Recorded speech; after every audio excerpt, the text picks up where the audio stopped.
Hello welcome back to my mini blog. ತುಂಬ ದಿನನೇ ಆಗೋಯ್ತು ವೀಡಿಯೋಸ್ ಅಪ್ಲೋಡ್ ಮಾಡಿ, ಯಾಕಂದರೆ ಸ್ವಲ್ಪ ಹುಷಾರಿಲ್ಲ, ಜ್ವರ ಇತ್ತು. ಸೊ ಹಾಗಾಗಿ ವೀಡಿಯೋ ಮಾಡೋಕ್ಕಾಗಿಲ್ಲ. ನಾನು ಏನಾದರೂ ಲೈಫಲ್ಲಿ ಅಂದ್ಕೊಂಡಿರ್ತೀನಿ ಈ ಥರ ಕಂಟಿನ್ಯೂಸ್ ಆಗಿ ಬ್ಲಾಗ್ ಮಾಡಲೇಬೇಕು, ಏನಾರಾಗಲಿ ನಾನು ಗಿವ್ ಅಪ್ ಮಾಡಲೇಬಾರ್ದು ಅಂತ ಅಂದ್ಕೊಂಡಿರ್ತೀನಿ. ಜ್ವರ ಇದ್ದಾಗ ಸ್ಟಿಲ್ ಎದ್ದೇಳೋಕ್ಕೂ ಕೂಡ ಆಗ್ತಾ ಇರಲ್ಲ, ಆ ಥರ ಇರುತ್ತೆ. ಸೊ ಆ ಟೈಮಲ್ಲಿ ಫುಲ್ಲು ಥಿಂಕಿಂಗ್ ಇರುತ್ತೆ, ಏನು ವೀಡಿಯೋಸ್ ಅಪ್ಲೋಡ್ ಮಾಡ್ತಿಲ್ಲ, ಏನೂ ಇಲ್ಲ ಅಂತ. ಬಟ್ ನಾನು ಅಂದ್ಕೊಂಡಿರೋದನ್ನ ಮಾಡಲೇಬೇಕು. ಹೇಗೆ ಮಾಡ್ತೀನಿ ಗೊತ್ತಿಲ್ಲ, ಬಟ್ ಮಾಡೇ ಮಾಡ್ತೀನಿ. ಕಂಟಿನ್ಯೂಸ್ ಆಗಿ ವೀಡಿಯೋ ಹಾಕ್ತೀನಿ. ಸೊ ನಿಮ್ಗೆಲ್ಲರಿಗೂ ಕೂಡ ಇಷ್ಟ ಆಗೋ ಹಾಗೇ ಮಾಡ್ತೀನಿ. ನನ್ನ ವಾಯ್ಸ್ ಕೂಡ ಫುಲ್ ಚೇಂಜ್ ಆಗಿದ್ದೆ, ಇನ್ನೂ ಕೂಡ ಹಾಗೇ ಇದೆ. ಸೊ ಈ ವಿಡಿಯೋ ಬಂದು ನಾನು ಲ್ಯಾಬಲ್ಲಿ ಒಬ್ಬಳೇ ವರ್ಕ್ ಮಾಡ್ತಿದ್ದೆ, ಅವರಿಬ್ಬರು ಕೂಡ ಲೀವಲ್ಲಿದ್ದರು.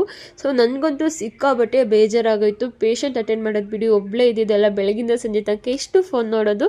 ಸೊ ಯಾವಾಗಪ್ಪ ಈವ್ನಿಂಗ್ ಆಗುತ್ತೆ, ನೈಟ್ ಆಗುತ್ತೆ ಅಂತ ಕಾಯ್ತಾ ಇದ್ದೆ. ಸೊ ಫೈನಲಿ ಲಾಕ್ ಮಾಡಿಕೊಂಡು ಮನೆಗೆ ಬಂದೆ. ಸೊ ಯಾರೆಲ್ಲ ನನ್ನ ವೀಡಿಯೋಸ್ ನೋಡ್ತಾ ಇದ್ರಿ, thank you so much, love you all. ಮತ್ತೆ ಇನ್ನೊಂದು ವೀಡಿಯೋ ಜೊತೆ ಸಿಗೋ, ಅಲ್ಲಿವರೆಗೂ ಬಾಯ್ ಬಾಯ್.